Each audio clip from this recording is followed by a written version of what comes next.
Hello viewers, welcome back to Fazil Khan's tutorial. आज के इस वीडियो में देखेंगे अपन theory and practice of GST semester 6 के इंपॉर्टेंट शॉर्ट आंसर्स जो एग्जामिनेशन में आ सकते हैं। सो मैं ज़्यादा आंसर्स नहीं लिखा, देखो मैक्सिमम जो है सो जो अपने लॉन्ग आंसर्स में पढ़े वही शॉर्ट में आ सकते हैं। फिर भी जो थोड़े बहुत अलग है क्वेश्चंस उसको जो है सो मैं क्या करा आप लोगों को बताने की कोशिश कर रहा हूँ। सो फर्स्ट क्वेश्चन अपने क्या है, इनपुट टैक्स किसे कहते हैं बोल के पूछ सकता हूँ। सो input tax means the GST paid by business when purchasing goods और सर्विसेज फॉर बिजनेस यूज। क्या बोल रहे हैं अपन, इनपुट टैक्स का मतलब क्या है, जीएसटी जो एक बिजनेस पर्सन पे कर रहा जब कभी भी परचेज कर रहा गुड्स या सर्विसेज बिजनेस पर्पस के लिए, ये पेड करते हैं on inward supplies like raw materials, machinery, office items और services. A registered tax payer can claim this back from the government in the form of input tax credit. उसके बाद में अगर उन्हें एक रजिस्टर्ड टैक्स पेयर रहा समझ जाओ, उन्हें क्या कर सकता है, जो भी टैक्स है वो क्लेम बैक कर सकता है गवर्नमेंट से इन the form of input tax credit. देखो आप लोगों को इनपुट टैक्स क्रेडिट का आया तो भी ये आंसर लिख सकते हैं आप लोग। सो एग्जाम्पल में क्या कर रहे हैं अपन, a trader purchase good worth 10,000 and pays 18% GST.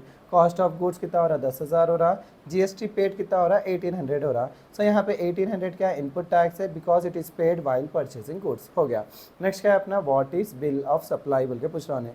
A bill of supply is a document issued by a registered dealer when GST is not charge on the sale of goods और services.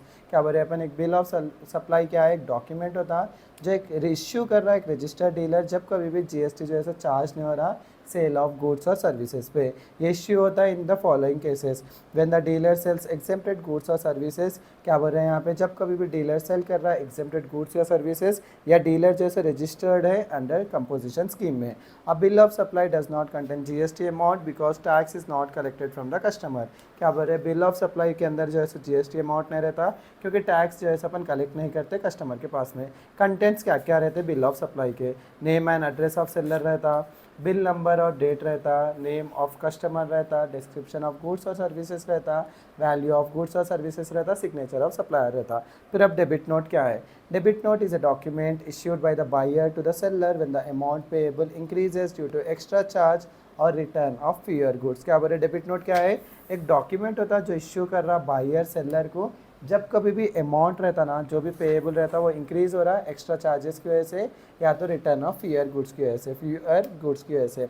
ये use कर रहे हैं पर inform करने के लिए seller को कि buyer account has been debited बोल के। So a trader purchase good 5,000, later the seller adds 500 as extra transport charges, the buyer issues a debit note for 500। Next क्या है, क्रेडिट नोट क्या है, क्रेडिट नोट एक document था जो issue कर रहा सेलर टू द बायर, यहाँ पे बायर टू द सेलर था ना पे, seller to the buyer when the amount payable decreases, जब कभी भी अमाउंट पेएबल क्या हो रहा है, इंक्रीज हो रहा या डिक्रीज हो रहा। It is issued when excess amount और excess tax was charge in the original invoice. So यहाँ पे क्या करें, a seller sold good worth 10,000 to a customer, later goods worth 2,000 were return due to damage, the seller issues a credit note for 2,000। हो गया, इतना लिखना। Export का मतलब क्या है, एक्सपोर्ट मीन्स सेंडिंग गुड्स और services from India to another country for sale और use. Under GST export is treated as a zero rated supply which means GST is not charge on exports. क्या बोल रहे हैं पर, export का मतलब क्या है, सेंडिंग गुड्स और सर्विसेज इंडिया से दूसरी कंट्री को फॉर सेल और यूज़ के लिए। अंडर जीएसटी एक्सपोर्ट क्या है, एक treated as zero rated supply होता जिसमें जो है सो जीएसटी चार्ज नहीं होता एक्सपोर्ट्स के ऊपर। अगर आपको लॉन्ग में भी आ रहा है समझो, एक्सपोर्ट का आंसर इतना लिख देगा, क्या करना है आप लोग बॉक्सेस बना लेना।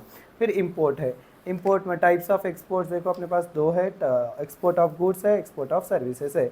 N Indian company sends textile products to the USA for sale, this supply of goods outside India is called export. इतना लिख लेंगे, अपने जो यूनिट 2 के बॉक्सेस है ना वो बॉक्सेस उतार ले सकते हैं। इंपोर्ट क्या है, इंपोर्ट का मतलब क्या है, ब्रिंगिंग गुड्स और services from another country into India for purchase or use. Under GST, import is treated as an inward supply and GST is charged on imported goods and services. क्या बोल रहे हैं, GST के अंदर import treat करते हैं अपन एक inward supply की तरह और GST चार्ज होता है import of goods and services के ऊपर। Types of import, import of goods है यहाँ पे, import of services है। An Indian company purchase करी machinery from Japan and brings it to India, this is called import। इसमें भी अगर आपको लॉन्ग में आ रहा समझ जाए import के बारे में तो आप लोग क्या करना, सेम यूनिट नंबर 2 के बॉक्सेस उतार देना और इसके अंदर जीएसटी लिखना, इसके अंदर क्या करना, जीएसटी नहीं लिखना, नील लिख देना वहाँ पे। नेक्स्ट क्या अपना, SEZ sales, SEZ sales means the supply of goods और services to a special economic zone unit और SEZ developer.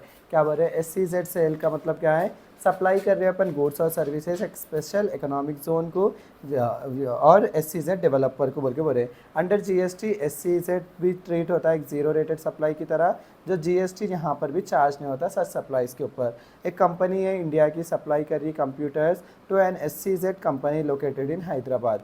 This supply is called SEZ sale बोल रहे। उसके बाद में अगर इन्हें भी लॉन्ग में आ रहा समझ जाओ अपना क्या करना, यूनिट 2 के बॉक्सेस उतार देना, इसमें भी क्या करना, टैक्स रेट 0 लगाना। रिवर्स चेंज, रिवर्स चार्ज होता अपना। रिवर्स चार्ज का मतलब क्या है, is a system under GST where the buyer pays the GST directly to the government instead of the seller. क्या बोल रहे हैं यहाँ पे, रिवर्स चार्ज का मतलब ये एक सिस्टम होता है जहाँ पर GST बायर डायरेक्टली पे कर रहा गवर्नमेंट को instead of the seller. Normally seller pay करता GST, but under reverse charge mechanism the responsibility of paying tax shift to the buyer. Reverse charge mechanism में क्या हो रहा, बायर ही directly क्या कर रहा, GST गवर्नमेंट को पे कर रहा। एक कंपनी हायर कर रहे लॉयर को for legal services, under reverse charge the company pays GST to the government instead of the lawyer. Next क्या है, टैक्स इनवॉइस क्या है। टैक्स इनवॉइस क्या है, एक डॉक्यूमेंट होता है जो इश्यू कर रहे रजिस्टर्ड सेलर व्हेन गुड्स और services are sold. It contains details of the sale and the GST charge on it. A tax invoice जैसे इंपॉर्टेंट है क्लेमिंग इनपुट टैक्स क्रेडिट के लिए। कंटेंट्स क्या है, नेम और एड्रेस ऑफ सेलर रहना, GSTIN seller का नंबर रहना, इनवॉइस नंबर और डेट रहना, नेम ऑफ कस्टमर रहना, डिस्क्रिप्शन ऑफ गुड्स और सर्विसेज रहना, quantity and value of goods रहना, रेट एंड अमाउंट रहना, सिग्नेचर ऑफ सेलर रहना। नेक्स्ट क्या है, a mobile shop sells a phone worth 20,000 and charge 18% GST। The bill issue to the customer is called a tax invoice. Next क्या है अपना, return of goods. Return of goods का मतलब क्या है, sending back the goods purchase और sold due to damage, defect, wrong items और any other reasons. Goods जो है सो रिटर्न करते हैं अपन buyer to the seller after purchase. Example में क्या है, कस्टमर का खरीद रहा 10 shirts from a shop, later क्या कर रहा है, उन्हें 2 शर्ट जो है डैमेज है, रिटर्न कर दे रहा सेलर को। इसका मतलब क्या हो जा रहा है, रिटर्न ऑफ गुड्स। रिटर्न्स देखो ये लॉन्ग में भी आ सकता है, अपना अच्छे से देख रहे हैं। GST रिटर्न एक डॉक्यूमेंट होता है जिसके अंदर डिटेल्स रहते हैं, सेल्स, परचेज, टैक्स कितना कलेक्ट करे और टैक्स कितना पे करे अपन एक registered tax pair under GST में। एवरी रजिस्टर्ड टैक्स पेयर क्या करना, GST रिटर्न फाइल करना रेगुलरली विद द गवर्नमेंट।